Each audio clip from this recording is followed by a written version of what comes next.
Viral at pinag-uusapan ngayon sa mundo ng social media na tila ayaw ipalabas ng mga bayarang media. Sadyang tunay nga talaga na ang lahat ay may hangganan at kahit kailanman ay hindi mananaig ang kasamaan laban sa kabutihan. Sapagkat tila sunod-sunod na nga ang malaking good news para sa mga Duterte, lalong-lalo na kay dating Pangulong Duterte dahil matapos ang malawakang prayer rally saan mang panig ng mundo at ilang buwang paghihintay ay sa wakas dumating na ang magandang balita na pinakaaantay ng sambayanang Pilipino na siyang tila gigimbal umano sa gobyernong Agba, partikular na sa mga taong nasa likod ng di umano'y sapilitang pag-aresto at pagdala sa dating Pangulo sa The Hague, Netherlands dahil sa wakas ay makakalaya na nga di umano ang dating Pangulong Duterte mula sa kamay ng dayuhang hukuman. Gaano nga ba ito katotoo?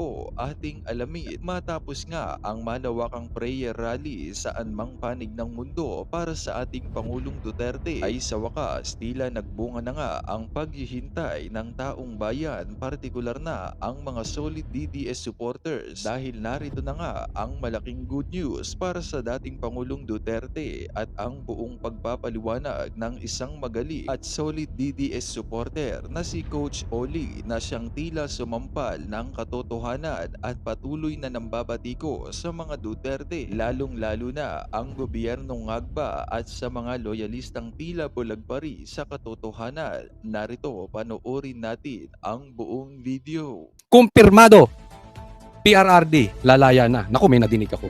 May nadinig ako patungkol dito. Aimee, napaamin si Bongbong ang nagpakidnap kay PRRD. At itak ang ipapagamit sa pulis. O yan po ang magiging topic natin. Dediretso na po tayo agad-agad. Hindi ko na pagtatagalin dahil kay Coach Oli, bida ang balita. Okay, eto paglaya ni PRRD, pag-usapan natin at yung ating mga naririnig. Sino tong ano? Di ba ito si Congressman Chua? Congressman Chua, ikaw ba yan? Parang kulang na ba ang ayuda at sumasideline ka? Naging anchor si si Kong Chua. O sige, diretso tayo. Gusto ng lumaya. Hiniling na ng kampo ni FPRRD sa ICC ang interim release ng dating Pangulo. At may bansa na raw sa Europa na willing kumupkup sa kanya. Okay, joke lang nga. Baka mapikunto naka-Amerikana necktie pa naman. Mas pogi naman ito kay Chua. Okay, sige. Si Diretso. Sara naman, may misyon daw para kay Senador Aimee Marcos. Ang detalye sa agenda report ni Joash Malimban.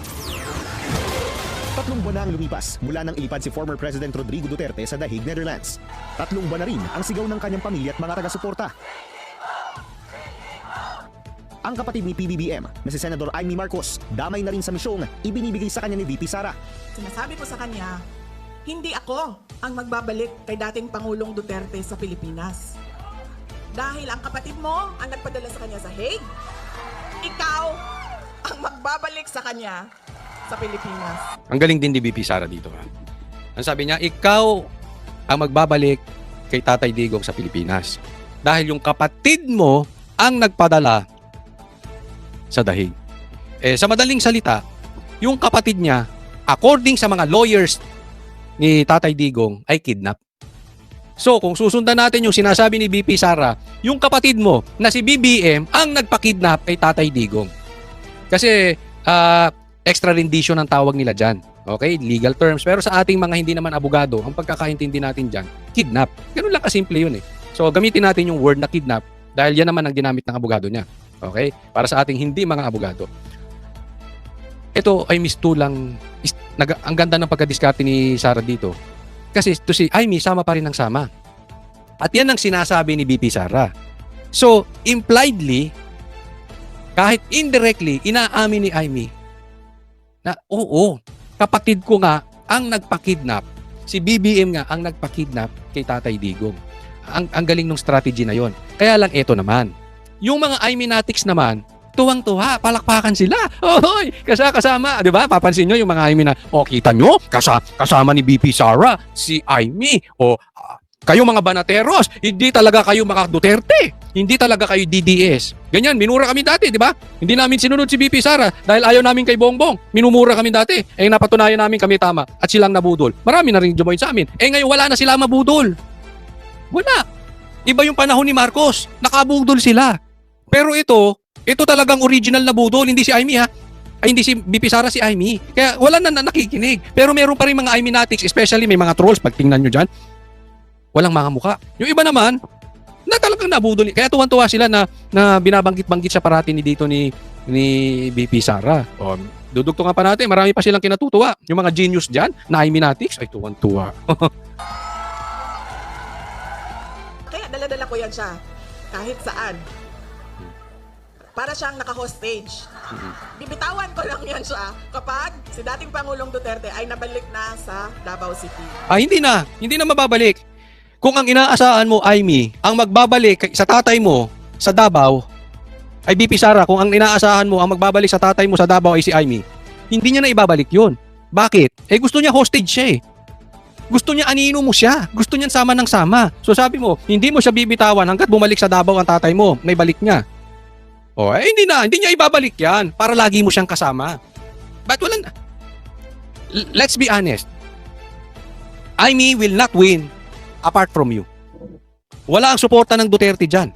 Not even your father. Kaya nga kung sasabihan nyo kami na hindi kami DDS Barateros dahil hindi kami naniniwala kay BP Sara dahil ayaw namin kay Amy, ibig mong sabihin si Tatay Digong hindi DDS? Si Baste hindi DDS? Hindi binoto yan eh, hindi Baste. Si Tatay Digong hindi nga inendorso yan, iba inondorso. So Tatay Digong hindi DDS? Pal lang talaga yan si Amy. Mahina, hindi mananalo yan. Meron ang ginawang survey si Banat Bay. Anong gusto nila? Sara Go? O Sara Amy? Iniwang milya-milya. Ilang percent lang yung may gusto kay Amy. Hoy, kayong mga binabayaran dyan. Kayong mga Amy natics, galing-galingan nyo pagpupromote, hindi tumataas si Amy. Nananahimit si Bongo, binabanatan nyo. Pero siya pa rin ang gusto ng Sara Go. Pero gusto nyo malaman sino gusto ni Sara? Hindi ko alam. At kung may alam ako, hindi ko sasabihin. Tuloy tayo. Basta kami, ako, tumatawa lang ako sa sideline. I see the plan. May bolang kristal. Opisyal nang nagsumite ng urgent request for interim release ang kampo ni FPRRD sa ICC. Base ito sa 4 na grounds. Apat? Hindi raw flight risk ang dating Pangulo. Hindi daw flight risk ang Pangulo. Hindi naman. Hindi tatakbo yan. Ang tanda-tanda na saan pupunta yan. Di ba? Hindi yan basta biglang tatago. Hindi na makakatago si PRRD. At wala itong balak takasan ang kanyang kaso. Sinabi niya naman yan, di ba? Ilang beses. Haharapin niya ICC. Talaga namang hinarap niya. Ikalawa, hindi raw ilalagay ni Duterte ang investigasyon o sino mang sangkot dito sa kapanganiban. Alam mo, okay lang yung iba. Hindi niya mailalagay sa panganib. Nasa ibang bansa na nga si PRRD. Ikatlo, titigil na umano si Duterte sa paggawa ng krimen. Kahit daw sinabi niya sa isang Quadcom hearing noong 2024 na dodoblehin niya ang kanyang drug war kills kung muling mahalal bilang alkalde ng Davao City. Yan ang pag-uusapan natin. Inamin daw, according to Claire, inamin daw ni PRRD na may ginawa siyang krimen kasi titigil na ang krimen. Hindi po ang sinabi dyan, ang nilabas ng Philippine Star dyan, ay ito babasahin ko ha. The defense claimed that Duterte will not continue to commit crimes should his request for interim release is granted, saying he will be residing well outside the geographic scope of the alleged crimes, referring to the Philippines. Ulitin ko, of the alleged crimes. Okay, ibig sabihin, yung ibinibintang na krimen. Hindi uulitin. Ibig sabihin, for the sake of discussion. Yan, for the sake of etong aming hinihiling. Walang krimeng mangyayari. Ganun po ibig sabihin nun, Claire. Ang huli, humanitarian grounds, lalo na't 80 years old na si FPRRD. Oo nga, yung iba nga 80 years old, pinapakawalan na eh. Pero kung si ICC accredited lawyer Joel Butuyan ang tatanungin, mahina ang grounds ng kampo ni Duterte. Bakit? At the very beginning, talagang hindi niya nire-recognize yung jurisdiction ng ICC. In fact, he even withdrew the Philippines from the ICC and he even threatened ICC officials if they went to the Philippines. So talagang sa bunganga niya mismo, makikita mo na magiging flight risk siya dahil talagang he does not recognize the entity of the ICC. Ayan, naiintindihan ko sinasabi nito, okay? Hindi raw flight risk si PRRD kasi hindi nire-recognize yung jurisdiction ng ICC. Totoo naman. Sino bang nagre-recognize? Kayo, mga 10. Kayo ni BBM, si Remulla, yung gustong bumagsak ang Duterte. Yun lang naman ang si Trillanes ang nagre-recognize ng jurisdiction ng ICC. Walang karapatan ng ICC sa Pilipinas. Wala po. Maraming naniniwala wala silang jurisdiction sa Pilipinas. Pero ito nga ang pinagkaiba. Kahit hindi nire-recognize ni Tatay Digong, kasi dadalhin si Tatay Digong doon kung saan membro yung bansa ng ICC. At sila po ang nag-uusap ngayon, yung bansa at ang ICC. Papangalagaan namin to si Tatay Digong. So hindi ilalagay ni Tatay Digong kasi sa alanganin yung bansang tatanggap sa kanya. Ibig sabihin may third party involved. Hindi naman si Tatay Digong parang si BBM na traidor. Posibleng hindi niya i-recognize ang ICC. Pero dahil tumulong tong isang bansa na ito, hindi naman siya tatakas.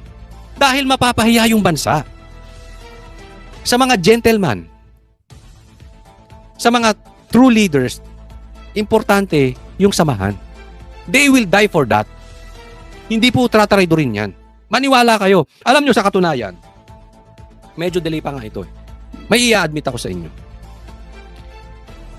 Itong lilipatan niyang bansa, itong gagawin ngayon, patagal na po namin alam. Hindi lang kami nagsasalita because ayaw namin malagay sa alanganin yung source namin. But honest to goodness, alam na namin. After the election, alam na namin ito. Bakit? Kasi basta. So, matagal na itong inayos at inaayos sa bansang yun. At nung nilabas nila, it means ayos na. Ako naniniwala, kumpirmado na ito. Ngayon, ayoko munang pangunahan. Okay? Kasi, baka sabihin, chismis vloggers vlogger ako, no? Ayaw natin ng ganun. Ayaw ng tatay namin, no? Huwag kayong maging chismis vlogger, ha? Dapat lagi kayong, sa komentaryo, argumento, sa facts kayo. Kaya hindi ako magpapalaki ng channel dahil sa chismis. Ayoko ng ganun. Ang sinasabi ko lang, alam namin to. Kasi sinabihan kami 6. Basta 6 ang kasama ko, sinabihan. Anim kami lahat, sinabihan. Kaya dyan nyo malalaman na ako at saka yung 5 pang sinabihan, hindi bida-bida. Hindi namin nilabas. Okay? So, hindi tatakas yan. Maniwala kayo. Ginagamit nyo lang yung sitwasyon na yan. It's because gusto nyong pahirapan yung tao and ayaw ninyo magkaroon siya ng political clout na lumakas ulit. Pero sa katunayan, lalong lumalakas nga eh. Recognize the entity of the ICC. Sa dokumentong isinumite ng legal counsel ni Duterte na si Nicholas Kaufman, sinabi niya na mayroon na silang kausap na bansa na willing tanggapin si Duterte. Hinala ni Atty. Butuyan, isa ito sa mga karatig bansa ng the Netherlands at best guess niya ay Belgium. Kung pagbabasehan natin ang mga nakaraan ng mga kaso, ang isang country na tumanggap ng isang akusado sa ICC na bigyan ng interim release ay ang bansang Belgium, no? Practically ito dahil ang Belgium ay karatig lang, adjacent lang sa Netherlands, sa The Hague.